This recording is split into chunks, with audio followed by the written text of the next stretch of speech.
Chapitre 30 Milady.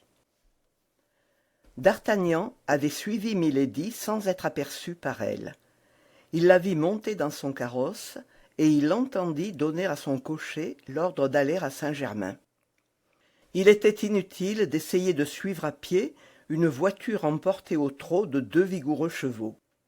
D'Artagnan revint donc rue Férou.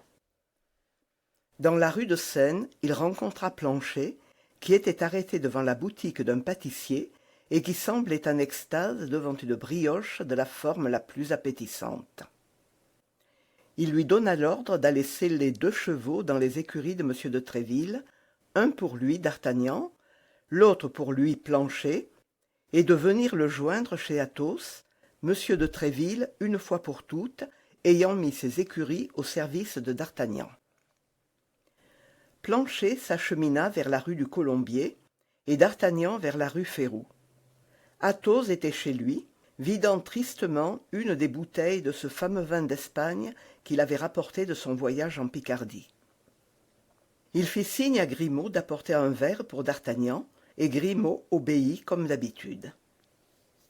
D'Artagnan raconta alors à Athos tout ce qui s'était passé à l'église entre Porthos et la procureuse, et comment leur camarade était probablement, à cette heure, en voie de s'équiper. « Quant à moi, répondit Athos à tout ce récit, je suis bien tranquille. Ce ne seront pas les femmes qui feront les frais de mon harnais. Et cependant, beau, poli, grand seigneur comme vous l'êtes, mon cher Athos, il n'y aurait ni princesse ni reine à l'abri de vos traits amoureux. Que ce D'Artagnan est jeune, dit Athos en haussant les épaules. Et il fit signe à Grimaud d'apporter une seconde bouteille. En ce moment, Planchet passa modestement la tête par la porte entrebâillée et annonça à son maître que les 2 chevaux étaient là. « Quels chevaux ?»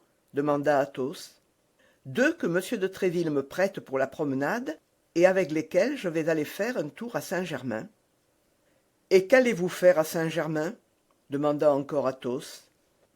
Alors D'Artagnan lui raconta la rencontre qu'il avait faite dans l'église et comment il avait retrouvé cette femme qui, avec le seigneur au manteau noir et à la cicatrice près de la tempe, était sa préoccupation éternelle.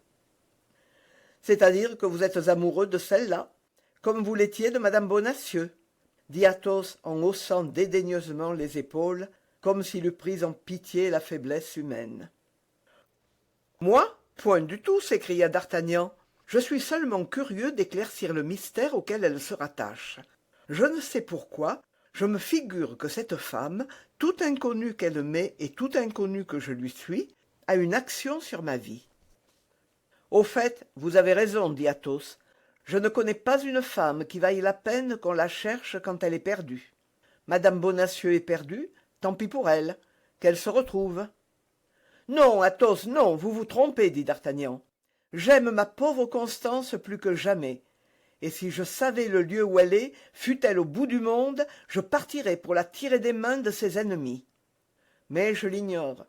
Toutes mes recherches ont été inutiles. Que voulez-vous? Il faut bien se distraire. Distrayez-vous donc avec Milady, mon cher D'Artagnan. Je le souhaite de tout mon cœur, si cela peut vous amuser. Écoutez, Athos, dit D'Artagnan, au lieu de vous tenir enfermé ici, comme si vous étiez aux arrêts, montez à cheval et venez vous promener avec moi à Saint-Germain. Mon cher, répliqua Athos, je monte mes chevaux quand j'en ai. Sinon, je vais à pied. Eh bien, moi, répondit D'Artagnan, en souriant de la misanthropie d'Athos, qui, dans un autre, l'eût certainement blessé.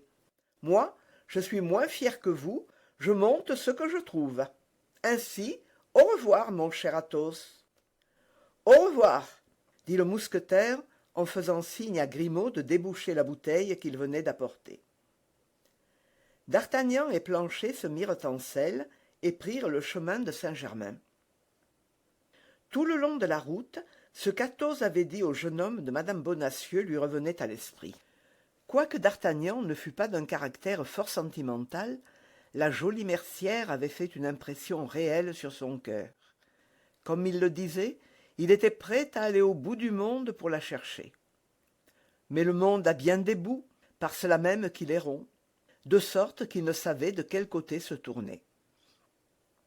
En attendant, il allait tâcher de savoir ce que c'était que Milady. Milady avait parlé à l'homme au manteau noir, donc elle le connaissait. Or, dans l'esprit de d'Artagnan, c'était l'homme au manteau noir qui avait enlevé madame Bonacieux une seconde fois, comme il l'avait enlevée une première. D'Artagnan ne mentait donc qu'à moitié, ce qui est bien peu mentir, quand il disait qu'en se mettant à la recherche de Milady, il se mettait en même temps à la recherche de Constance. Tout en songeant ainsi, et en donnant de temps en temps un coup d'éperon à son cheval, d'Artagnan avait fait la route et était arrivé à Saint-Germain. Il venait de longer le pavillon où, 10 ans plus tard, devait naître Louis XIV. Il traversait une rue fort déserte, regardant à droite et à gauche s'il ne reconnaîtrait pas quelques vestiges de sa belle Anglaise, lorsque, au rez-de-chaussée d'une jolie maison, qui, selon l'usage du temps, n'avait aucune fenêtre sur la rue, il vit apparaître une figure de connaissance. Cette figure se promenait sur une sorte de terrasse garnie de fleurs. Planchet la reconnut le premier. « Eh, monsieur !» dit-il, s'adressant à d'Artagnan, « ne vous remettez-vous pas ce visage qui bâille aux corneilles ?»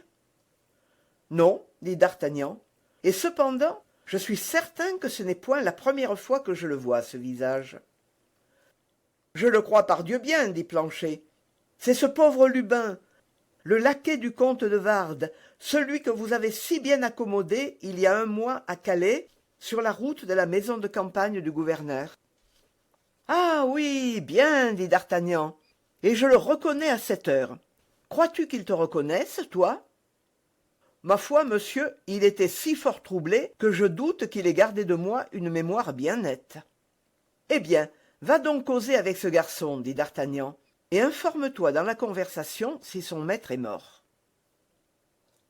Planchet descendit de cheval, marcha droit à Lubin, qui, en effet, ne le reconnut pas, et les deux laquais se mirent à causer dans la meilleure intelligence du monde, tandis que d'Artagnan poussait les 2 chevaux dans une ruelle, et, faisant le tour d'une maison, s'en revenait assister à la conférence derrière une haie de coudriers. Au bout d'un instant d'observation derrière la haie, il entendit le bruit d'une voiture, et il vit s'arrêter en face de lui le carrosse de Milady. Il n'y avait pas à s'y tromper, Milady était dedans.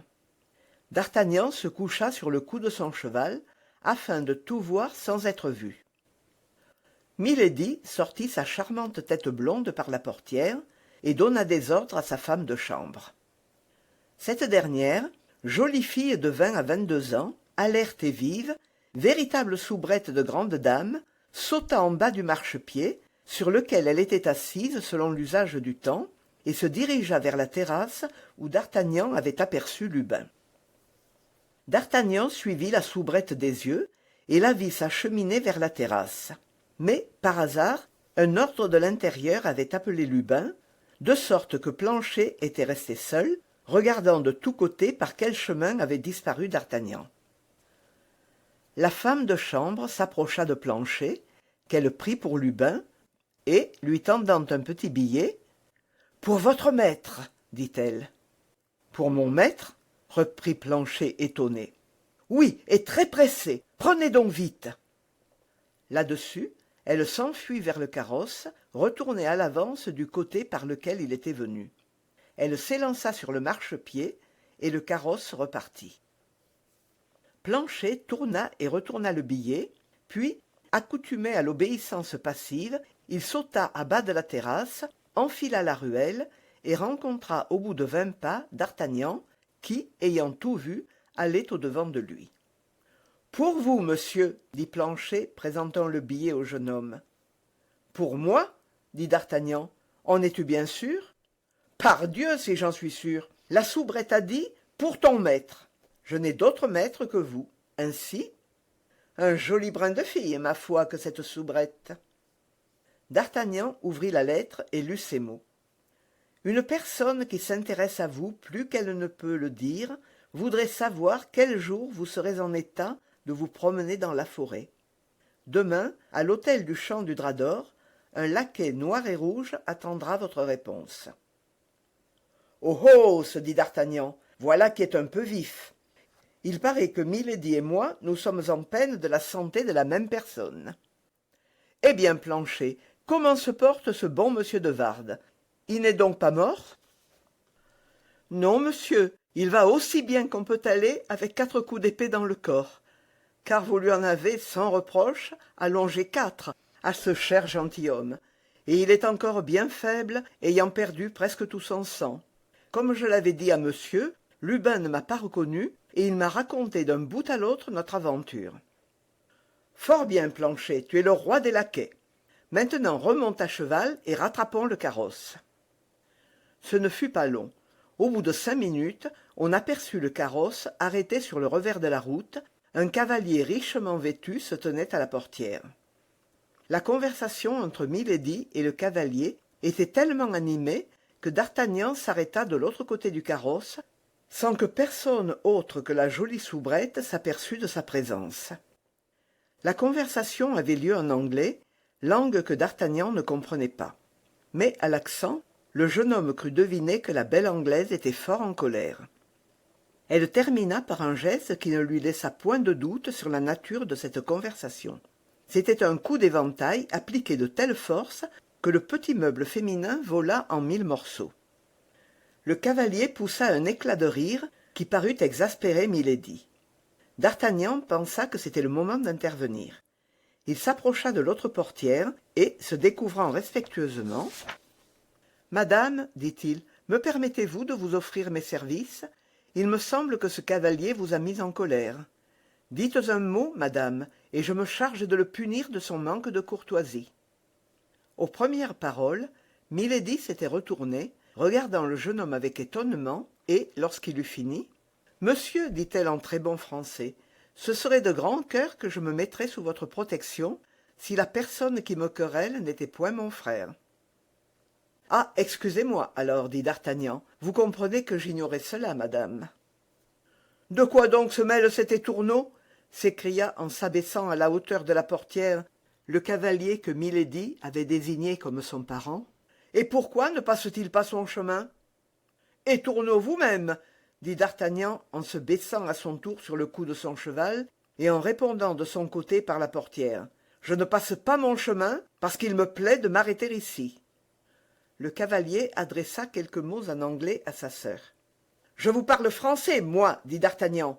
Faites-moi donc, je vous prie, le plaisir de me répondre dans la même langue. Vous êtes le frère de madame, soit, mais vous n'êtes pas le mien, heureusement. » On eût pu croire que Milady, craintive comme l'est ordinairement une femme, allait s'interposer dans ce commencement de provocation, afin d'empêcher que la querelle n'allât plus loin. Mais, tout au contraire, elle se rejeta au fond de son carrosse et cria froidement au cocher. « Touche à l'hôtel !» La jolie soubrette jeta un regard d'inquiétude sur d'Artagnan, dont la bonne mine paraissait avoir produit son effet sur elle. Le carrosse partit et laissa les 2 hommes en face l'un de l'autre. Aucun obstacle matériel ne les séparant plus. Le cavalier fit un mouvement pour suivre la voiture. Mais d'Artagnan, dont la colère déjà bouillante s'était encore augmentée en reconnaissant en lui l'Anglais qui, à Amiens, lui avait gagné son cheval et avait failli gagner à Athos son diamant, sauta à la bride et l'arrêta. « Eh, monsieur, dit-il, vous me semblez encore plus étourneau que moi, car vous me faites l'effet d'oublier qu'il y a entre nous une petite querelle engagée. »« Ah ah, dit l'Anglais, c'est vous mon maître. Il faut donc toujours que vous jouiez un jeu ou un autre. » Oui, et cela me rappelle que j'ai une revanche à prendre. Nous verrons, mon cher monsieur, si vous maniez aussi adroitement la rapière que le cornet. Vous voyez bien que je n'ai pas d'épée, dit l'Anglais. Voulez-vous faire le brave contre un homme sans armes? J'espère bien que vous en avez chez vous, répondit d'Artagnan. En tout cas, j'en ai 2, et si vous le voulez, je vous en jouerai une. Inutile, dit l'Anglais. Je suis muni suffisamment de ces sortes d'ustensiles. Eh bien, mon digne gentilhomme, reprit d'Artagnan, choisissez la plus longue et venez me la montrer ce soir. Où cela, s'il vous plaît? Derrière le Luxembourg. C'est un charmant quartier pour les promenades dans le genre de celles que je vous propose. C'est bien, on y sera. Votre heure? 6 heures. À propos, vous avez aussi probablement 1 ou 2 amis? mais j'en ai 3, qui seront fort honorés de jouer la même partie que moi. 3 ? À merveille, comme cela se rencontre, dit d'Artagnan, c'est juste mon compte. Maintenant, qui êtes-vous demanda l'Anglais. Je suis monsieur d'Artagnan, gentilhomme gascon, servant aux gardes, compagnie de monsieur des Essarts. Et vous? Moi, je suis lord de Winter, baron de Sheffield. Eh bien, je suis votre serviteur, monsieur le baron, dit d'Artagnan, quoique vous ayez des noms bien difficiles à retenir. Et piquant son cheval, il le mit au galop et reprit le chemin de Paris. Comme il avait l'habitude de le faire en pareille occasion, d'Artagnan descendit droit chez Athos. Il trouva Athos couché sur un grand canapé, où il attendait, comme il avait dit, que son équipement le vînt trouver. Il raconta à Athos tout ce qui venait de se passer, moins la lettre de M. de Wardes. Athos fut enchanté lorsqu'il sut qu'il allait se battre contre un Anglais. Nous avons dit que c'était son rêve. On envoya chercher à l'instant même Porthos et Aramis par les laquais, et on les mit au courant de la situation. Porthos tira son épée hors du fourreau et se mit à espadonner contre le mur en se reculant de temps en temps et en faisant des pliés comme un danseur. Aramis, qui travaillait toujours à son poème, s'enferma dans le cabinet d'Athos et pria qu'on ne le dérangeât plus qu'au moment de dégainer. Athos demanda par signe à Grimaud une bouteille.